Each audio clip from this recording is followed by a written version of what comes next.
Beyond the scope of squabbling old ones and their ambitions for universal conquest, another will emerge. One born of the flesh and metal discarded so casually by those eldritch beings. One blighted with every atrocity of the outer gods. One formed of many. A being of corrupt mind and diseased flesh, hell-bent on bringing only chaos to existence. For such a threat as this, death was not sufficient. It would never stop, and only its complete erasure from all of existence would hope to save the cosmos from falling into eternal, unending madness. Gods had begun. Humanity had all players deep and challenging, with different is less likely to get me horribly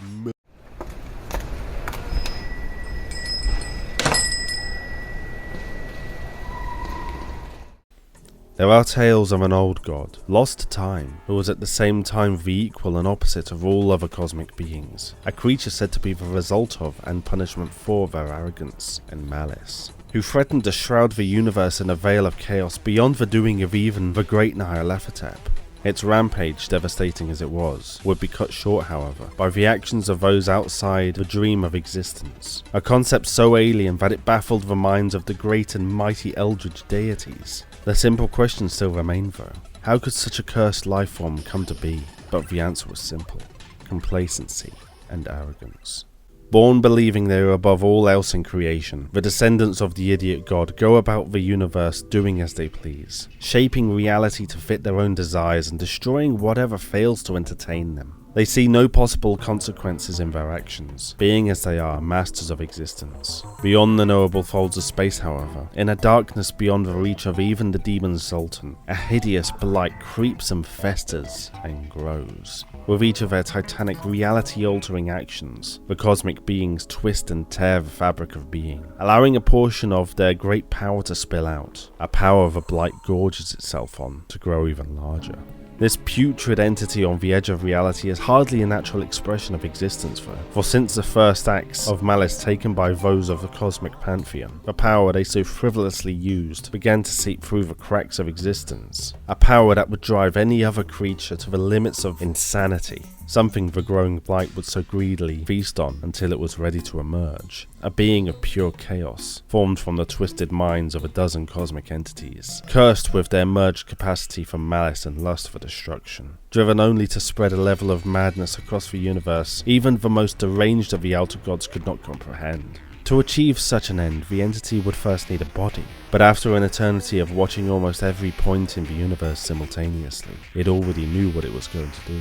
It had seen the death of Cthulhu and Nyarlathotep, their remains strewn carelessly across the surface of Terraria. Equally, it had seen the forge the Moonlord had built to construct his mechanical abominations. Upon seeping through the rents in the fabric of the cosmos, it would put all of these resources to good use. It would take the rotting, defeated brain of Cthulhu as its own, embedding what was left of the Old One's eyes within it, and encase the whole pulsating abomination within the fractured skull of Skeletron. As its essence was that of many, so now was its body. But simply being made of rotten, fragile body parts was not enough. It was now that the Blighted One travelled to the Moonlord's great forge, left silent after the defeat of the mechanical monstrosities. Here it crafted armour, weapons, and horrific stabbing appendages. Finally, its body was complete, and it was ready to make itself known to the universe. The Blighted, the one who is many, Okram. Without mercy, the herald of cosmic insanity would plague the eldritch gods in Terraria, along with countless other worlds relentlessly, spreading a darkness like no other everywhere it assaulted. At times the creature was driven back, but between its skill with advanced weaponry and mastery of the occult arts, even the mighty champion of Terraria struggled to stand before it. It was when the situation looked bleakest though, that something impossible happened. Okram's attacks simply ceased. It was like the cosmic blight had just vanished from existence, and in time some would claim that it had never existed in the first place. With that, as quickly as it had emerged to terrorize the people of the cosmos, Okram became nothing more than a legend, a forgotten god of chaos and madness. But then what actually happened to this nigh indestructible curse from the edge of reality? Some think that it still hides, waiting for the right time to resume its assault. Others believe the outer gods at last put aside their petty squabbles and worked together to banish the entity, but Van Okram was an amalgamation of them all, surely capable of overpowering each and every one of them.